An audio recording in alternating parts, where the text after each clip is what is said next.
Hi everybody, my name is Lynn Ismail and welcome to my channel. In this video, I'm going to be showing you how I created a self-watering self-watering seed starting tray with most materials bought from Dollarama. So I've just started a few perennials that are supposed to be easy to grow, and I'm hoping that I can get them to bulk up and be ready for planting in the fall. So these trays are organizing trays from Dollarama. Lined it with something absorbent and covered it with something to help to keep the humidity in. It has been cool recently, so I don't see any germination just yet, but once it warms up, it should be all good. So this is my outdoor workspace, and it's going to be impossible to get clean, so just don't like dirt, and don't watch this video. But so this is a normal 10 by 20 tray. How I built this seed starting tray is to get two of these 9 by 7 by 2 organizing trays, and they fit nicely like this. And this is only, I think, $2 for two. $2 or $1 each, just like that. And then this one is the 13 by 2 by 5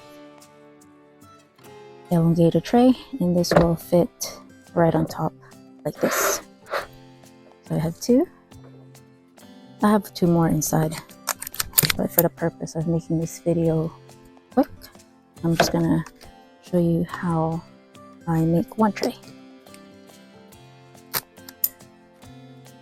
I shouldn't be using my good scissors or the plastic. Anyway, so they will go on like that. So two here and two there. So I want to line this with something absorbent to help with the water that will be in this tray up to the soil that contains seeds. So I have a all-purpose clean fabric cloth to make that wicking material, and this is just $1.25 from Dollarama.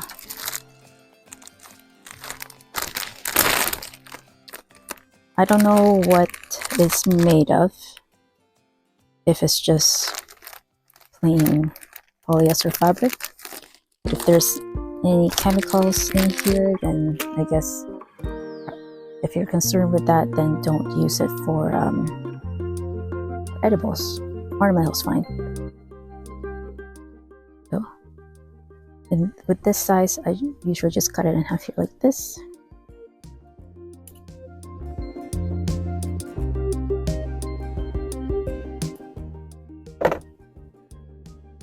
As you can see, that should be enough to fit that. What I do to make this quick is to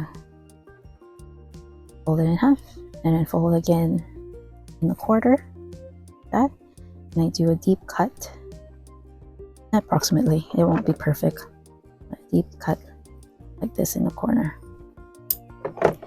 And when that does, that when you put it like here, and you can create clean corners to fit your tray nicely.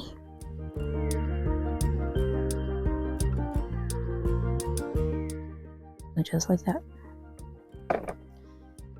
Now I'm gonna fill this with the, but before I do that, before I fill this with soil, this is from an extra sheet I need to put this below first,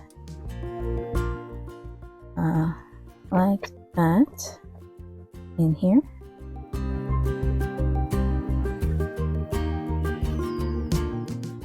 And tuck that in like that. So this will act as a wick for this piece of cloth here, and this piece of cloth will act as a wick for the soil that will be over top of it. So this one will go over here and water will go over here. One tray done.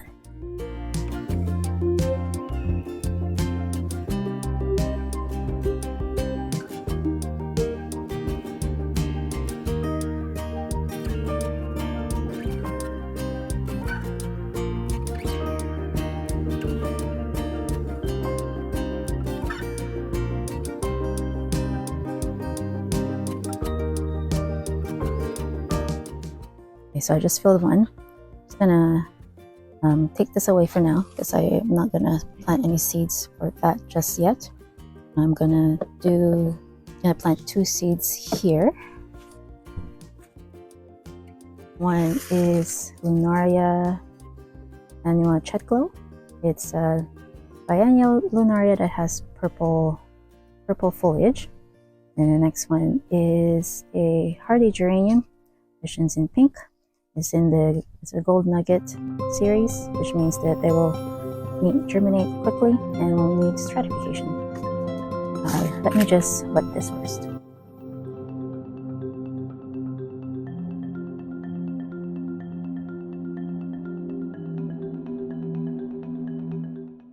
So try to get as much of the fabric soaked and the soil soaked. Alright, normally I would have labels ready, but because these have distinct foliage color, it wouldn't be hard for me to figure out which one's which, assuming that they germinate. Anyway, so this is the Lunaria Chetglow. I planted Lunaria twice over the years. First year was a winter sown in the winter of 2022, and they had the whole summer season to bulk up, and by the time they bloom on spring of 2023, they were massive. Now I tried growing them July 2023, and I planted out in the fall of 2023, and I did get some blooms in 2024, spring of 2024, but they weren't that big. And because I got them out in the landscape as small plants, the rabbits just decimated half of them.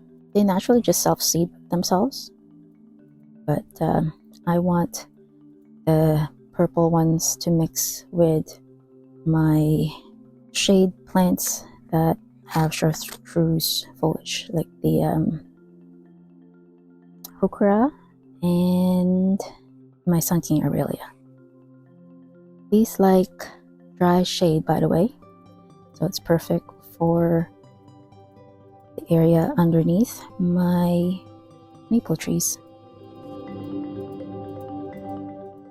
I'm just planting them, like, I don't know, maybe I'll zoom later, but I like to plant them on its side, just so they don't get too, oops, I lost one. They don't rot as easily as if you have them laying flat, apparently. I don't know if that's correct or not.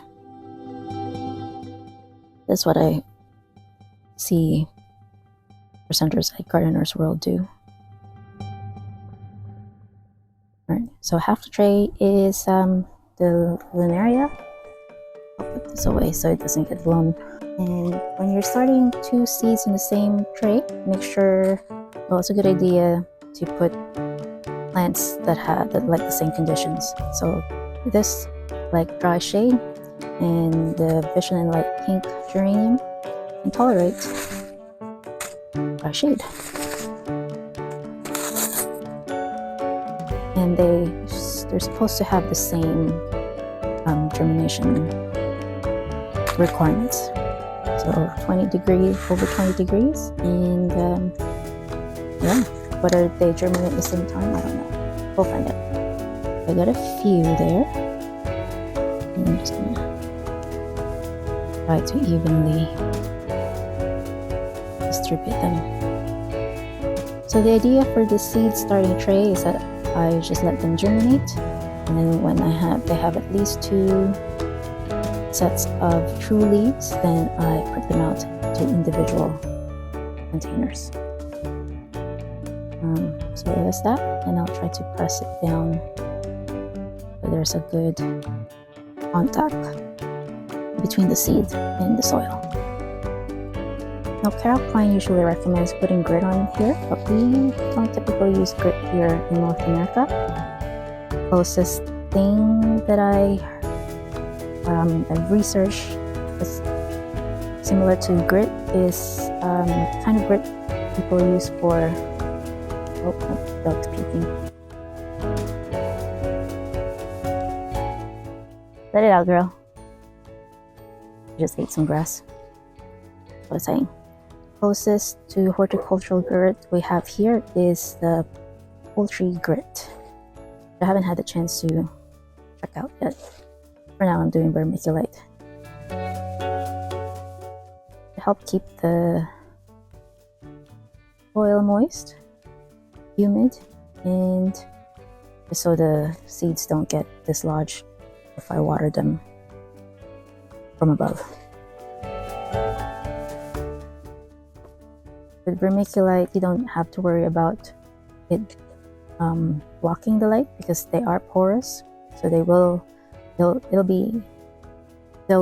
seeds will have enough light to germinate. There you go. So now that I have that covered, I can safely water it from above, because then the seeds won't get dislodged.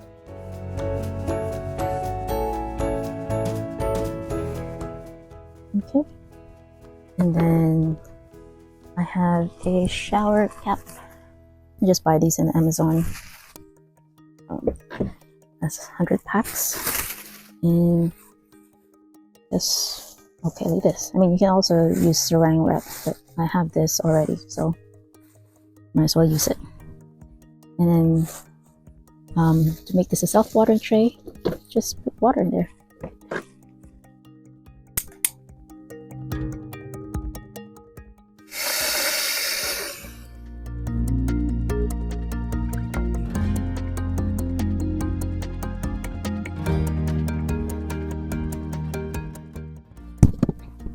There you go, self-watering seed tray.